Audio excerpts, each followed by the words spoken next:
Welcome to Larry's Bible Study. If Jesus were physically present in your life, not necessarily 24 hours a day, but you could call him up or talk to him anytime you wanted. You wouldn't have to leave a message or make an appointment, and he would talk to you like you're talking to him. What things would you most want to talk about? I think the first thing for most people would be healing. The older you get, everybody gets something they would like to get fixed. But then what's after that? I think we would want God or Jesus to help us make good choices. Some would call it finding the will of God, but there's a difference. We usually think of the will of God as applying to the bigger things in life, like what career or job or spouse. Some decisions in life require wisdom. A lot of them require just the help of someone who knows things that we don't, like God would. There's a verse in the Bible where it says that God will direct your paths. That's in the book of Proverbs. Now, there are a lot of people who will tell you that you can't take verses from the book of Proverbs at face value. They say that a proverb is not a promise or a guarantee. It's an expression of just how things often work, but not always. But even ordinary Christians are often reluctant to say that God has to do anything. Even when the Bible says that God will direct your paths, they don't want to hold God to that. Now, there's a verse in Proverbs, 5 verses after this one, that says that God chastises his people like a father chastises his children. And later in the Bible, the book of Hebrews, the writer says that that's true. Count on it. So when the Bible says that God will direct your paths, count on it. But like most Bible promises, it's not a blanket, unconditional promise. God promised the Israelites the land flowing with milk and honey. They found out that it was filled with giants, and they had to take it from them. So a lot of them never got that land of milk and honey. A lot of times Christians will evaluate the promises of the Bible by what they observe in other Christians. If something happens to so-and-so, that shows to them that Christians aren't exempt from those things. You can't do that, or shouldn't. You can't see inside another person's life. You don't know how they got to where they are. So Proverbs 3, 5, and 6, trust in the Lord with all your heart. Do not lean on your own understanding. In all your ways acknowledge him, and he shall direct your paths. Some Bibles say he will make your paths straight. Others say he will show you which path to take, or he will make your paths smooth or plain. Well, which is right? Well, they all are. We'll see how in a minute. We're going to start with this, because a lot of Christians don't seem to know what God's doing, wants to do, or will do, especially when it comes to their own life.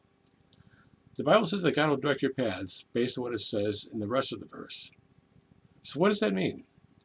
Let's start with the Hebrew word yashar, which means straight or right.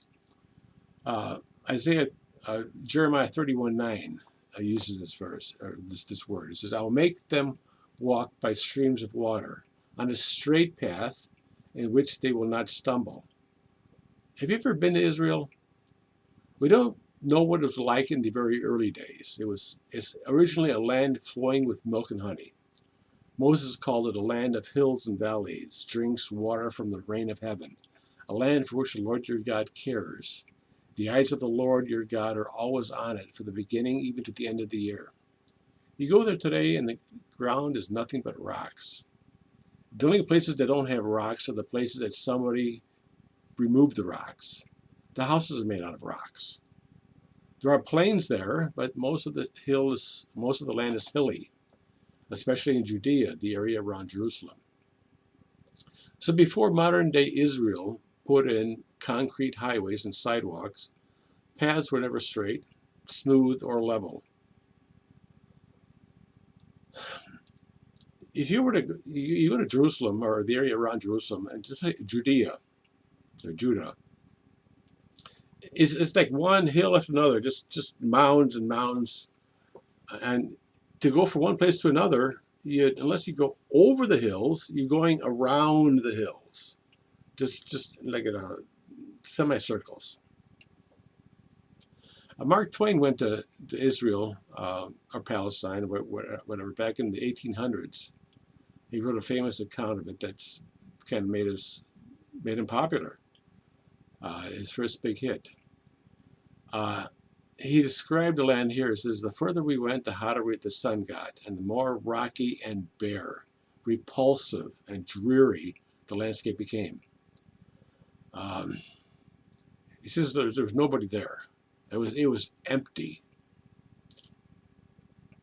But again, rocky and bare.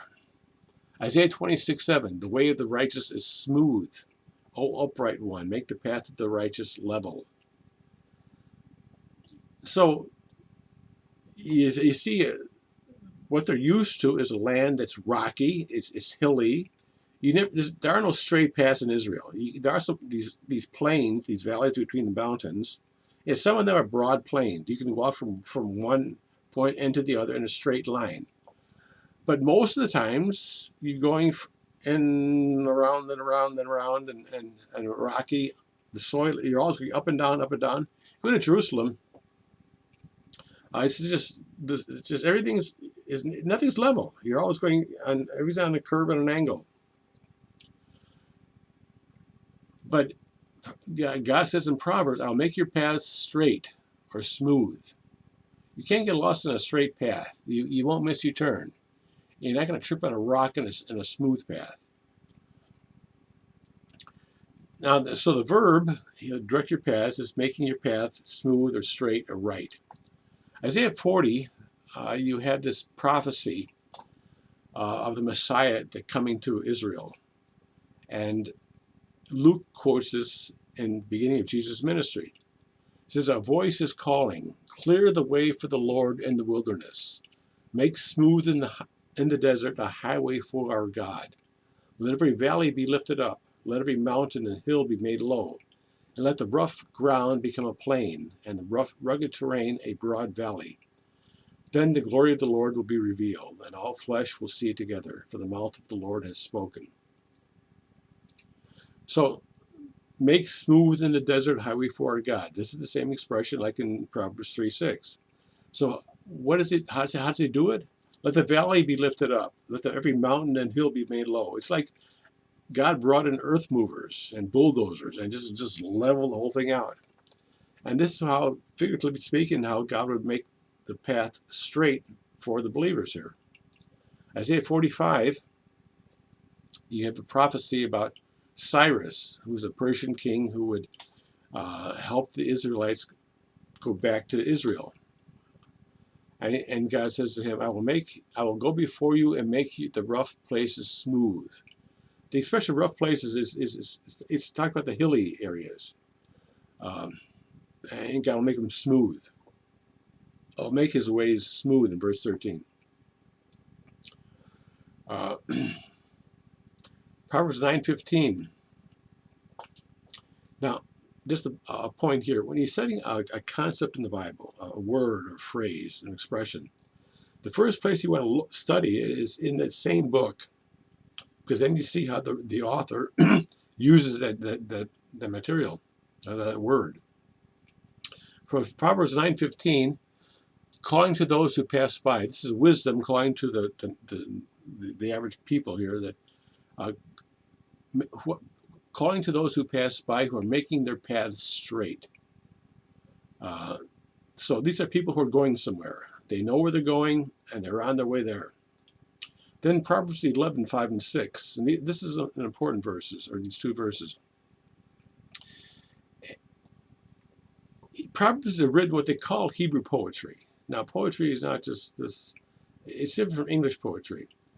They'll say something in one verse, and the next verse will either draw a contrast or will explain that verse, or amplify it in some way. So Proverbs 11:5 says, "The righteousness of the blameless will smooth his way," which is like in Proverbs 3:5 and 6. And the next verse says, "The righteousness of the upright will deliver them." So it's the verses talk about the same thing, and the smoothing his way and delivering his people is showing that it's giving this person success. Their venture will be prosperous as God is going to work on their behalf to deliver them. One writer quotes this or mentions about this passage is important. It's the only other time in the Old Testament where the Septuagint uses the same word as in chapter 3, verse 6. What is the Septuagint? It's a word you want to get to know. The Old Testament, which is about 3/4 of the Bible, was written in Hebrew. About 300 years or so before the time of Christ, they translated the Bible into Greek, which was the common language at the time. Everybody spoke Greek. And in the New Testament, writers, well, they knew the Bible very well, and usually, almost all the times, they used the Greek Bible when they quoted, and well, what they used. This is the common Bible. What's good about this, because Hebrew and Greek are very different languages. Hebrew you read from right to left, and Greek from left to right. The characters are all different. The words are all different. There's no like in English, a cardiology. It comes from a Greek word, cardia, which means heart. You don't have that relationship between Hebrew and Greek. But when the Old Testament was translated into Greek, you can now compare the two testaments. You can see where the New Testament writer is referring to something from the Old Testament. The language link is there. So in Proverbs 11:5, you have the same Greek word that is used in Proverbs 3:6 about smoothing the way. And there the Greek scholars understand this word from all of Greek literature as cutting a path in a straight direction, or cutting a road across country that is forested or otherwise difficult to pass through in a straight direction, so that the traveler may go directly to his destination. So when God says he will direct your paths, it's like cutting up a road through a country that is forested or difficult to go through in a straight direction. Does this mean a problem-free existence? No, you can be in the right path and it will still have lousy weather. But just knowing that your life is on the right path is a big thing. The Septuagint adds a sentence here. Sometimes the Septuagint has differences and they don't know how to explain necessarily, but it says here that your foot will not stumble.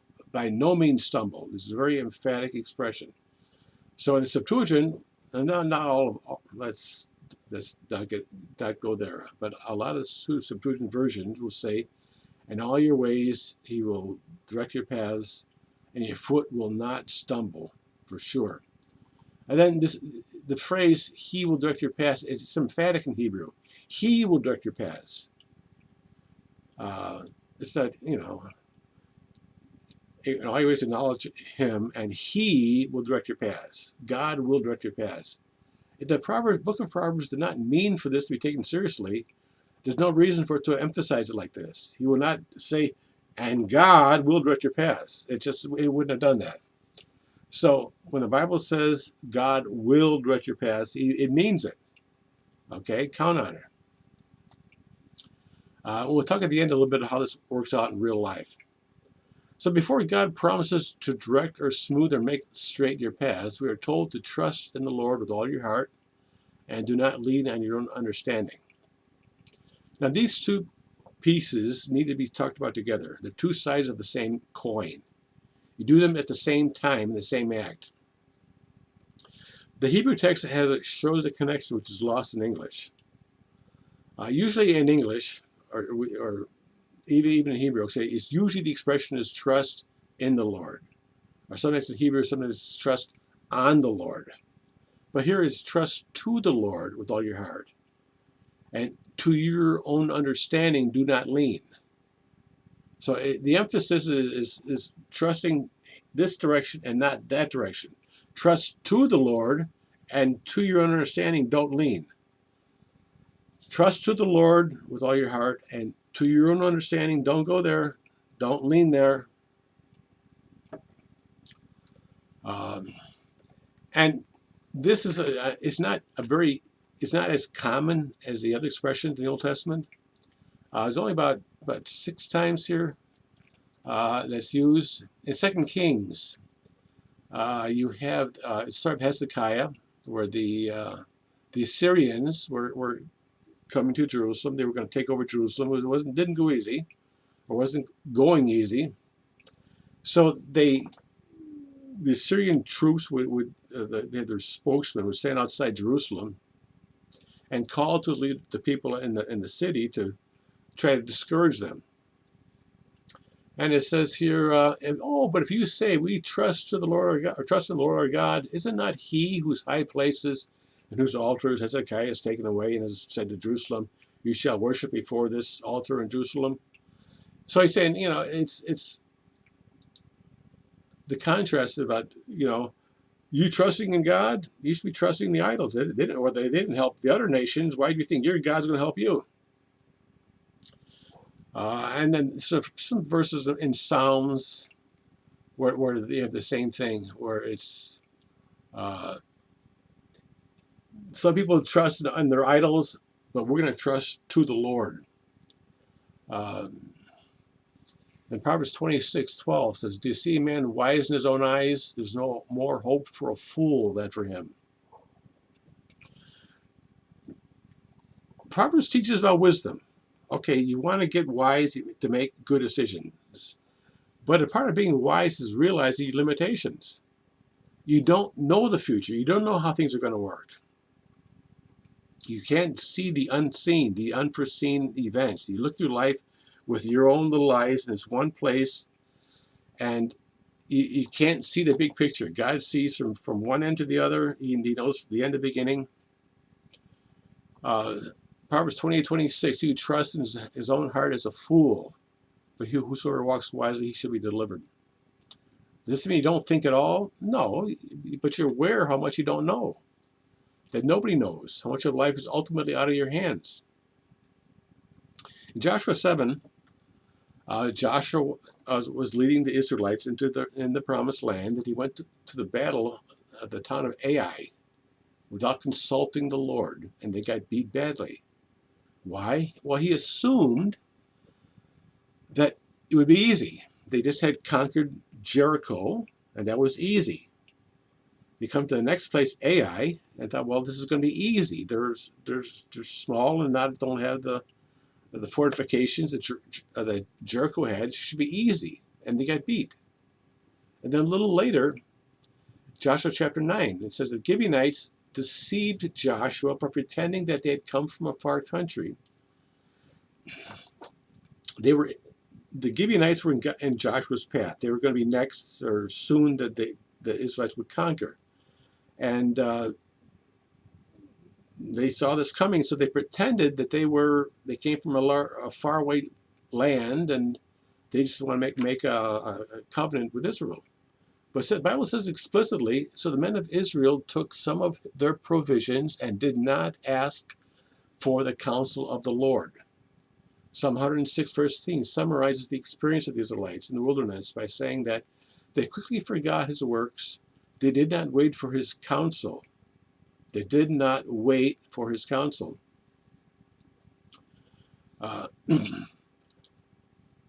Trusting to the Lord, we'll get about in all your ways in a bit here. But so often they looked at the circumstances and made their own decisions based on what they saw. And they found out what they saw was not enough. And in life, you don't see enough to make the best decisions 98% of the time. What percentage? I don't know. So when we think about doing something with all our hearts, was to trust the Lord with all your hearts, we mean without reservations or without all our enthusiasm. This is how we think of it. Trust in the Lord with all your heart. So what does that mean? And to us, okay, it means without reservation, with all of our enthusiasm, all our efforts, we won't quit. And it's true, that applies here. But that's about that much of what it means. You go through the word your heart. It's used in the Old Testament between 600 and 800 times, depending who's counting. It occurs 97 times in the book of Proverbs and is translated 8 different ways, at least in my Bible. And in 29 of those times it's not translated as heart. There are at least a dozen different ranges of meaning. And now I'm thinking here, how many Bible verses do I have to go through to make my point here? And this is where you may want to write these down.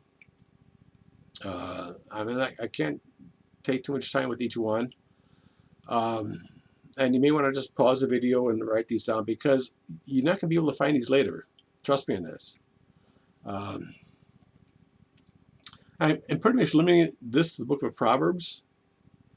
A few verses outside of the Proverbs, but because that's where it shows you how, when Solomon, who wrote Proverbs, says, trust in the Lord with all your heart, it shows you what he means by this. And it's not just your enthusiasm.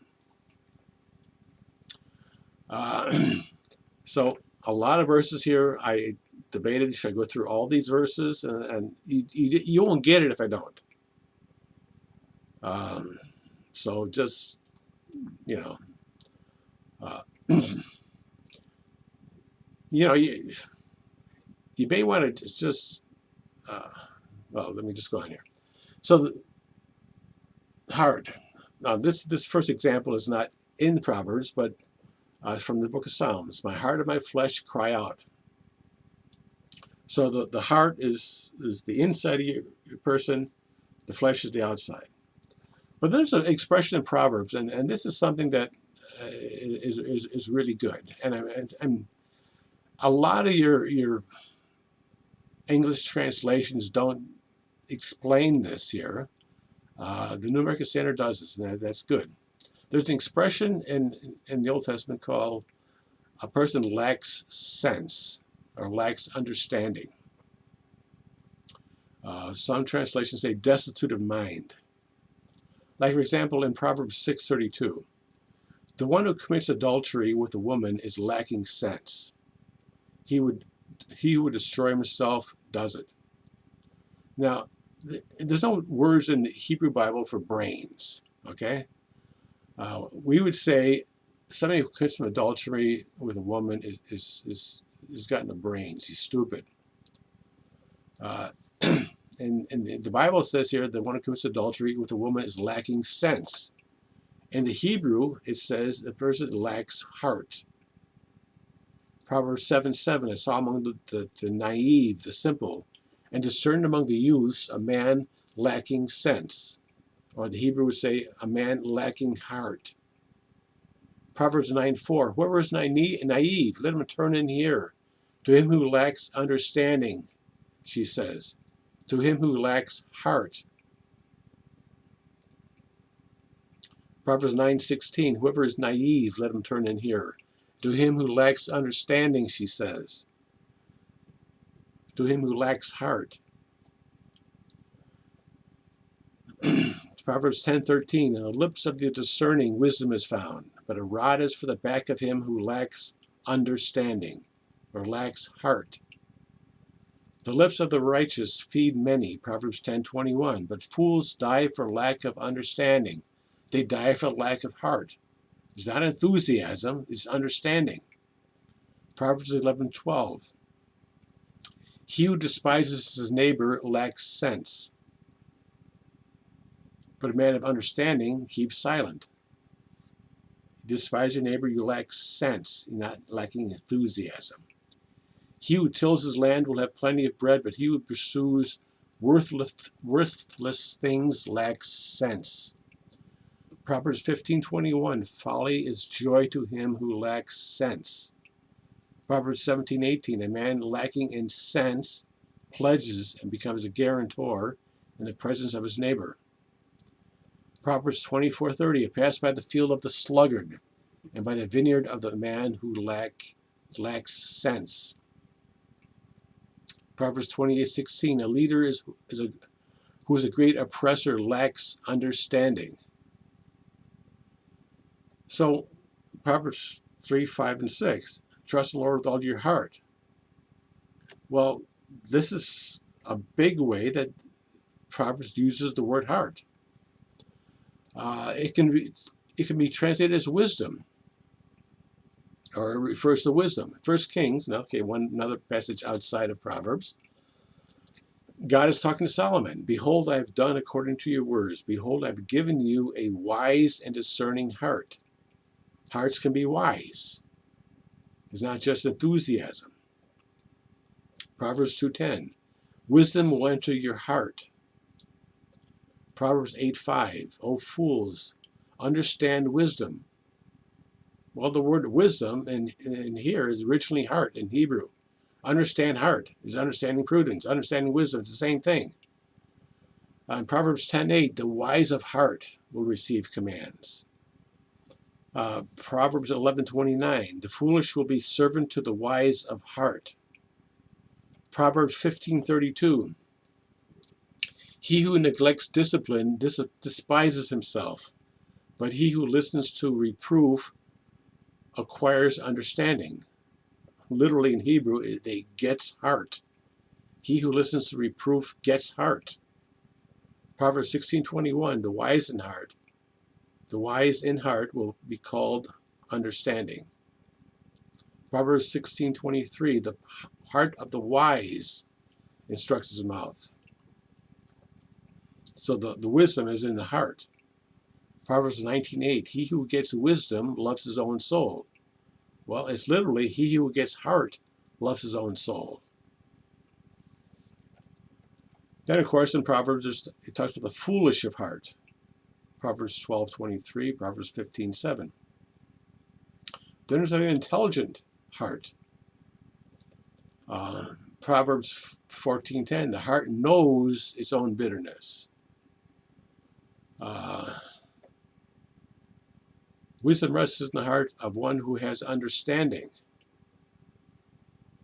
Proverbs 15:14, the mind of the intelligent seeks knowledge, or the heart of the intelligent seeks knowledge. The heart is seeking knowledge.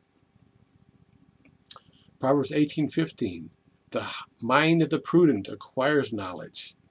It's the heart of the prudent acquires knowledge. The heart thinks, reflects. Proverbs 6:18, a heart that devises wicked plans. Proverbs 15:28, the heart of the righteous ponders how to answer. Proverbs 16:9, the mind or the heart of man plans his way. Proverbs 19:21, many plans are in the man's heart, but the counsel of the Lord will stand. Proverbs 22:17, incline your ear and hear the words of the wise, and apply your mind to my knowledge. Apply your heart to my knowledge. Proverbs 23:15, my son, if your heart is wise. Proverbs 23:26, give me your heart, my son, and let your eyes delight in my ways. Now this is a passage that is like that we're used to nowadays to talk about, give me your heart. Proverbs 24:2, for their minds devise violence, their hearts devise violence. Proverbs 24:32, when I reflected upon it, I looked and received instruction. Literally, it's when I saw, I put my heart upon it. Reflection here is putting your heart on something. Then there's knowledge. The heart knows its own bitterness. Proverbs 22:17, incline your ear to my, and hear the words of the wise, and apply your mind, your heart, to my knowledge. It can refer to your moral character. Often there are passages in the Bible about God tries the heart. Now, another verse outside of Proverbs here, but this is where David, Solomon's father, was talking to him near the end of his life, an important defining point in his life. He says, as for you, my son Solomon, this is 1 Chronicles 28:9, know the God of your father, and serve him with the whole heart and a willing mind. For the Lord searches all hearts and understands every intent of the thoughts. If you seek him, he will let you find him. But if you forsake him, he will reject you forever. I'm going to come back to this verse later too, but serve him with the whole heart, a willing mind. For the Lord searches all hearts. and understands every intent of the thoughts. This is where God finds your intents by looking at your heart. Proverbs 11:20, the perverse in heart are an abomination to the Lord. Proverbs 15:11, Sheol and abandon, which are the realms of the dead, lie open before the Lord. How much more the hearts of men. Proverbs 17:20, he who has a crooked heart finds no good, a crooked mind. Proverbs 26:23, like an earthen vessel overlaid with silver dross are burning lips and a wicked or evil heart. The heart can be proud. Proverbs 16:5, everyone who is proud in heart is an abomination to the Lord. Proverbs 18:12, before destruction, the heart of man is haughty. Proverbs 21:4, haughty eyes and a proud heart. Proverbs 28:14, he who hardens his heart will fall into calamity. Then there's this emotion here. Proverbs 14:13, even in laughter, the heart may be in pain. Proverbs 15:13, a joyful heart makes a cheerful face. Proverbs 15:15, all the days of the afflicted are bad, but a cheerful heart has a continual feast. Proverbs 15:30, bright eyes gladden the heart. Bruce Waltke, he's one of the best commentators you'll find. He does a great one in Proverbs. He summarizes it, and he finds or adds other categories here about diligence. Watch over your heart with all diligence, for from it flow the issues of life, or the springs of life. Solomon says, watch your heart with all diligence. This is where life comes from.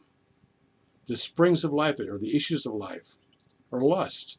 Proverbs 6:25, do not desire your beauty, desire her beauty in your heart. This is a man who's a young man who is exposing himself willingly to temptation. Do not desire her beauty in your heart, Proverbs says. Or cunning. Proverbs 7, behold, a woman comes to meet him, dressed as a harlot and cunning of heart. Proverbs 12:20, deceit. Deceit is in the heart of those who devise evil. Heaviness or anxiety. Proverbs 12:25, anxiety in a man's heart weighs it down, but a good word makes it glad. Backsliding. Proverbs 14:14, a backslider in heart. The backslider in heart will have his fill of his own ways. Rage. Proverbs 19:3, the foolishness of man ruins his way, and his heart rages against the Lord. And envy. Proverbs 23:17, do not let your heart envy sinners. Elsewhere, the Bible speaks about courage as being from the heart, or as a man said in his heart, which is speaking of the whole person. There's a heart of stone, or the conscience, as in the heart smote him. This talks about David like that. The will, your motives, as in his heart stirred him. This is used in Exodus. How do you summarize this? Well, you can't, but I tried, okay? This is what I wrote here. Trusting in God is certainly with your whole heart, however you understand that. But you're seeing God as the Lord of life, the creator of all, to whom we are dependent and accountable. He has given us his laws on how to live, but we must recognize and remember that they are for our benefit. As our creator, he is our inventor. Nobody knows how something works more than the person who thought of it, designed it, and made it. We are created in his image, so our true nature conforms to his. Now, people don't get this, okay? We are created in God's image. So that means that things that please God ideally should please us. And this is how we are designed to work. So when we conform or try to do what God wants, we are doing what is basically what we're made for. Okay, it's not something that goes against our interests. It is in our interests. And the one who knows us, who made us and who designed us, knows what these things are. So God's will is nothing that's contrary to what we are in ourselves. It's what we find the greatest joy and satisfaction as we get closer to Him. He wants to direct and lead our lives, but even more than that, He'll go before us and clear the way and make our path plain before us. He loves us more than we will ever know and understand, and He has our best interest in mind. Think about this. When God created life, He did not have to create a life so that we have children. He could just have people just spring up as adults. But He has this whole process of couples in love creating a life, and this life they have to nourish and cherish, and you don't know what love is really until you have your own child. And God does it this way because it's a picture of His love for us. And He gives us two ways to get it right. First, we are the child, and our parents love us, and hopefully we learn what God's love is like from our parents. But then we become parents, and then we see it from the other side. So now in this case, we are the ones giving the love. And the picture is that God loves us at least as we love our own children. So we have to learn how to experience love from our parent, and sometimes that doesn't always work, but then as we become parents, we express that love, we learn that love, and hopefully it shows what God's love is like, so that when God directs our paths, we want it to go where He wants us to go. So with our mind, our soul, our will, our understanding, without reservation, hesitancy, questioning, fear, we look to God for guidance in every aspect of our lives. Jesus said, no one can serve two masters. And that it can be yourself or God. Which leads us to the last point. Well, in all your ways acknowledge Him. Literally it says, know Him. This is how we trust God. Okay? Verse 5, don't trust to yourself, trust in God. Now in verse 6, and all your ways acknowledge Him, this is what it means to trust God. This is what it looks like. Know God in all your ways. What does this mean? Well, let's look at the ways first. What are our ways? Basically, your decisions. Every time you make a decision, you are taking a step in your way, or you're creating another way. You're making a decision to go a different direction. But every decision is a step on your way. We know Him in all our ways. What are our ways? Our decisions. These are the things that form our way. Every time you make a decision, you're taking a step on a way, creating a new one, or affirming an old way.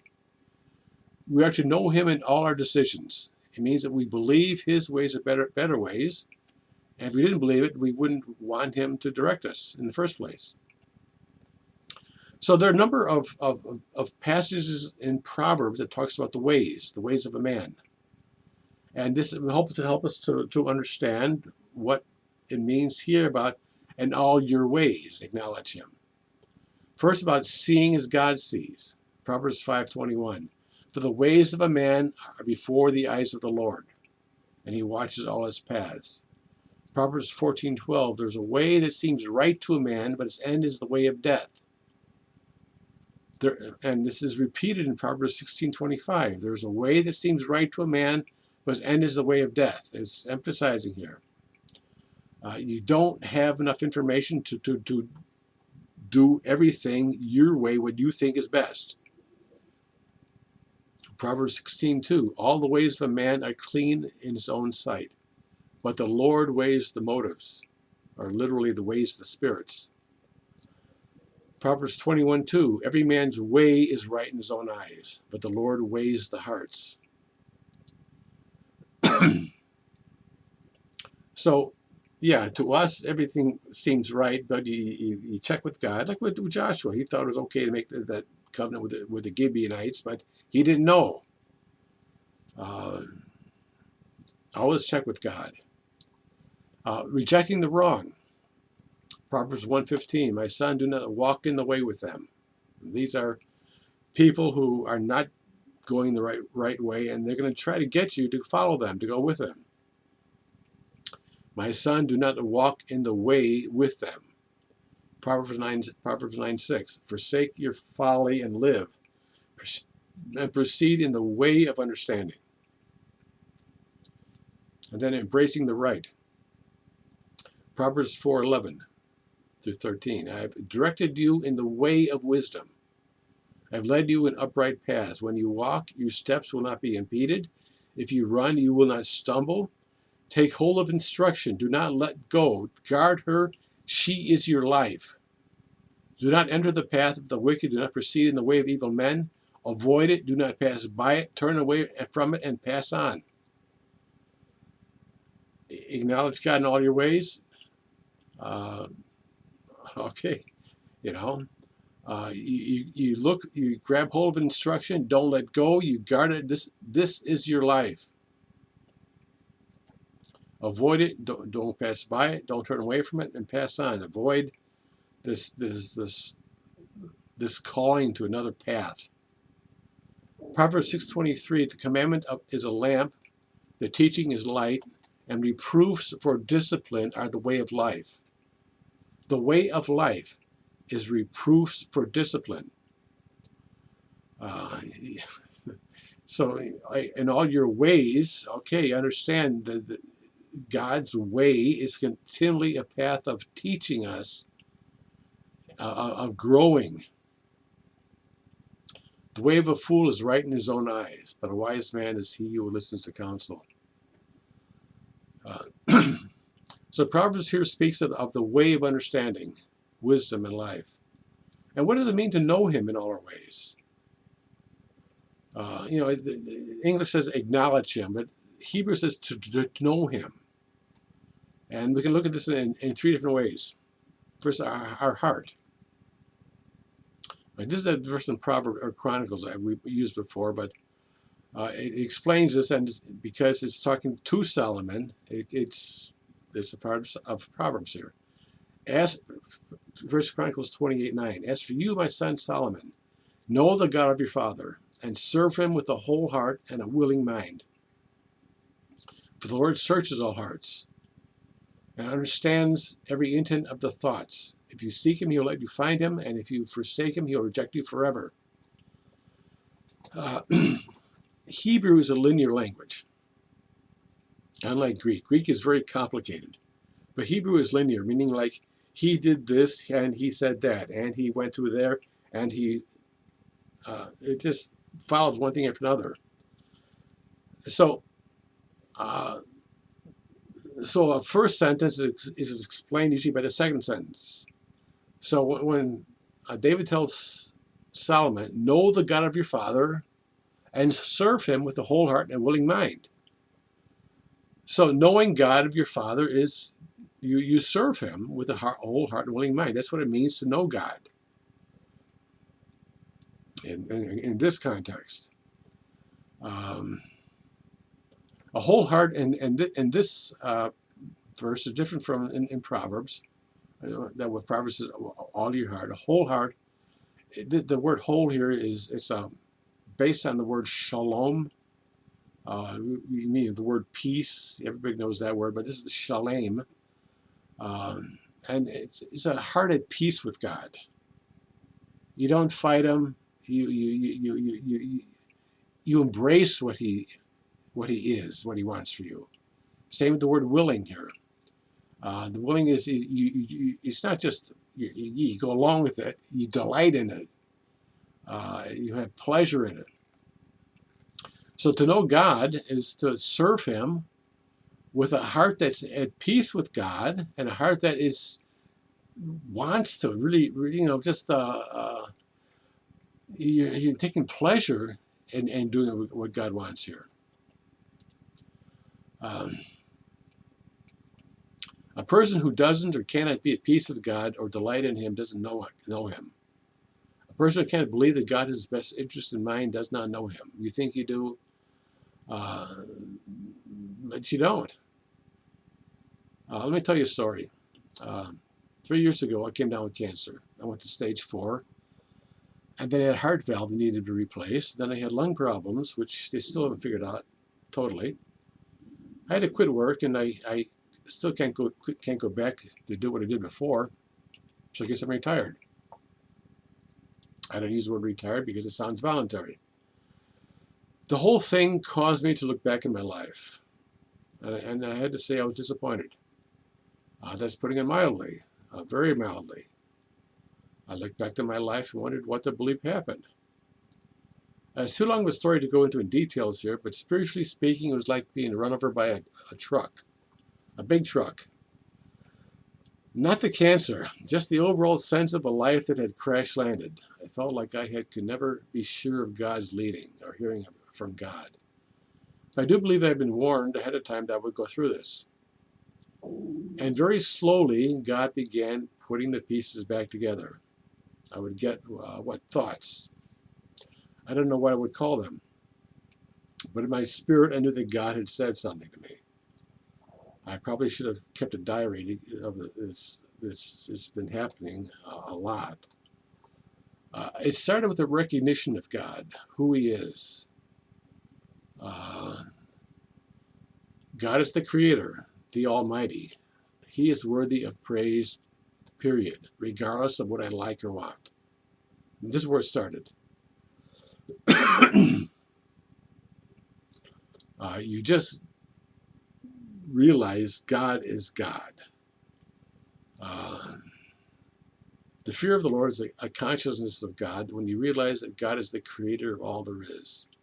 His knowledge is infinite, and yours is meager at best. You see life from out of your own 2 eyeballs, and He sees the end from the beginning, and to the ends of the earth, and to the ends of the stars. He is good.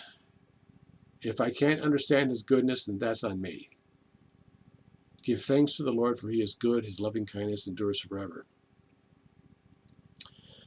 That phrase, that one phrase, is used in the Bible more than any other. And when that phrase is used, God often came to His people in His full glory. When Solomon dedicated his temple, they sang that or spoke that phrase, and God came down, and they couldn't even do anything. It just covered it with a cloud of glory. God wanted burnt offerings offered continually, new every morning. So every morning and evening, whatever, continually. And I got this to begin giving thanks to God, for He is good. And I told him, I didn't understand His goodness, but He is good, and this is how you need to approach this. Jeremiah 24:7, I'll give them a heart to know me, for I am the Lord, and they will be my people, and I will be their God, and they will return to me with their whole heart. I'll give them a heart to know me, and about knowledge. Judges in chapter 2, all that generation also were gathered to their fathers, and there rose another generation after them who did not know the Lord, nor yet the work which He had done for Israel. God delivered the Israelites out of Egypt under Moses. Moses died, and before Moses died, he told Joshua, or he asked God to give him somebody to replace him. And this was Joshua. And under Joshua, the people followed God. Much as people can't follow anybody. Joshua died, and he didn't get or ask God for a leader to replace him. And what happens is that the next generation didn't see God firsthand in their lives, and they turned from Him. Every person, you have to get to know God, the knowledge of God for yourself.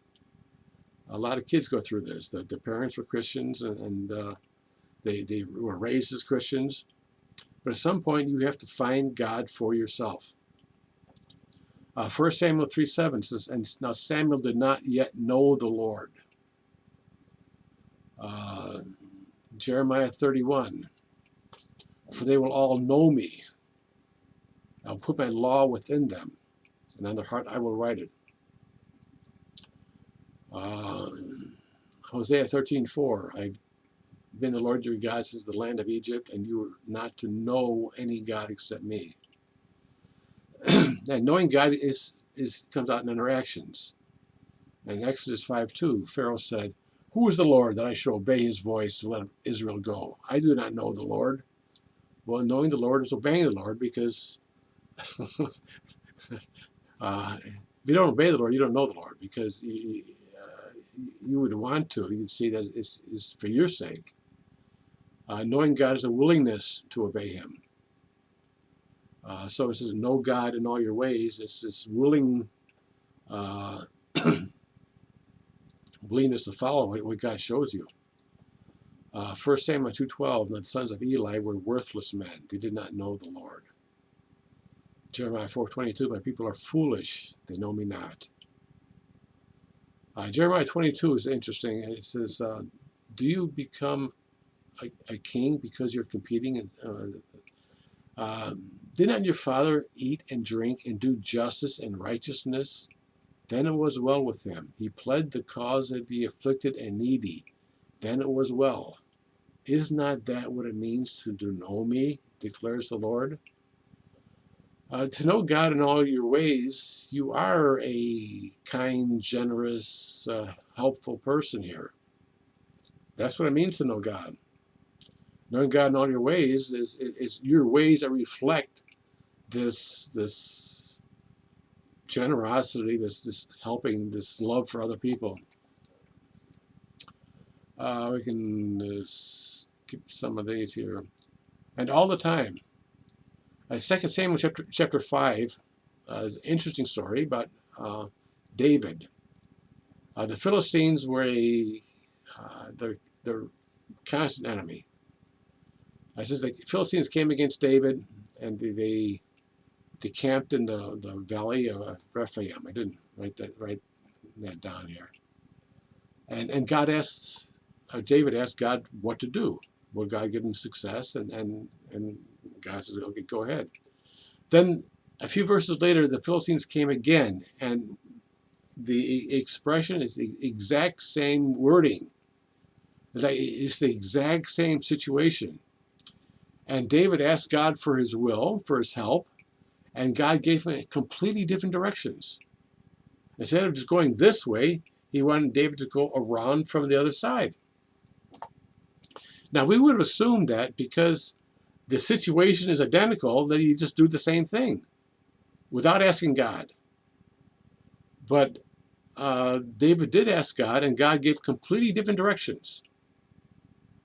So knowing God in all your ways is taking the time. You know, the situation looks obvious. You've done it before. Just check with God again here. Big or small. Sometimes we just ask for help in the big things. He said, in all your ways. Somebody gave this story about the Queen of England. She was a mother, and it says, at one time her ministers of state came gravely into her presence to converse on the matter of policy of nations. And then her infant son runs into her arms for protection, frightened by the buzzing of a fly. Will she love less this last appeal because it's a little thing? We have fathers of our flesh, to whom we come confidingly with our minutest ailments. How much more shall we bring all our ways to the Father of our spirits and live by simple faith on him? The story is told about Jimmy Carter when he was president. He'd have this cabinet meeting, all his high officials discussing the affairs of business. Then his daughter, Amy, would just walk right in, past all the security guards, and she'd jump on his lap. and just sit there while they're having the meeting. Um, God is God. The creator of the universe, the creator of the ends of the earth. He is king. He is ruler. And he's also our Father. And we need to be able to see him in this way. In all your ways, not some, not just the big. There is no secular life. God will have our whole heart, or you will have none of it. You will seek me and find me when you search for me with all your heart. I mentioned about this thing, this cancer, and not being able to work anymore. It's like a crash landing. I couldn't, felt like I couldn't trust God.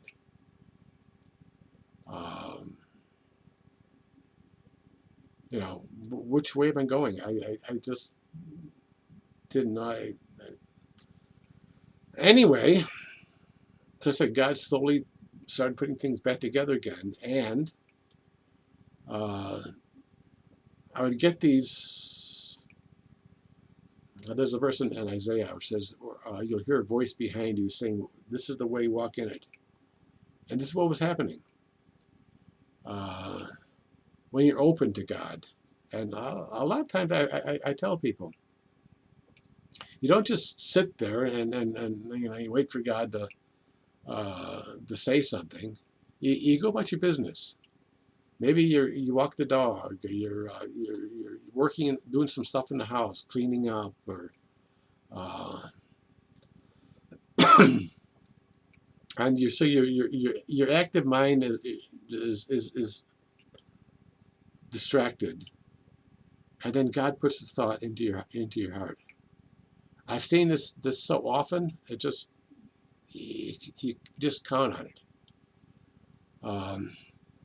I find a lot of times, most of I get things in the middle of the night. I've learned to keep a pad of paper by the side of my bed. I know that if I don't write things down, I'll forget it in the morning. And a lot of times I just get up and go to the computer and write these things down. But God often speaks to you when you're not listening for it. Well, you want to be open for it, okay? You want to be conscious of you know, yeah, you want to be open for it. But don't don't push it. It doesn't always get it when you want. There's a passage in Jeremiah 43, 44. They came to Jeremiah and they asked him, give us a word from God. And he says, okay. And 10 days later it came. But a lot of times in the Bible, God talked to his people through dreams. 4 times to Joseph in the book of Matthew. God spoke to Pharaoh in a dream. Like corn stalks and cows. God spoke to Daniel or Nebuchadnezzar in dreams. But God will direct your paths. If you're open, if you pursue it with all your heart, and with all your mind, and so on, count on it. This is the first of our studies. It took 3 weeks to do this. I don't know when, so I'm not going to rush this. A couple of weeks, we'll do it again. Talk to you later. Bye-bye.